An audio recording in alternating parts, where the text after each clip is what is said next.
Pilit nating iniwasan ganitong mga tanungan. At kahit di sigurado,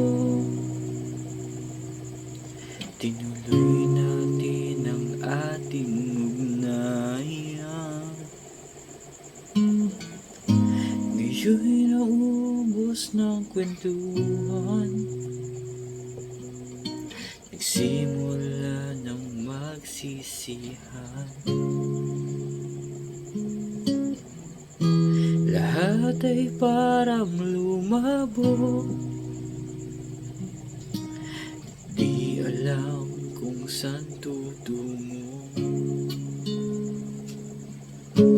Sabi ko na nga ba na sa una pa lamang di na umasang, di naniwala, di tayo pwede.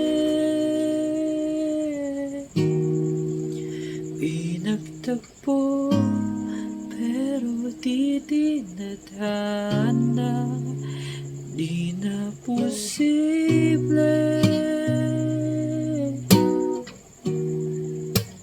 Ang mga puso huwag nating pahirapan.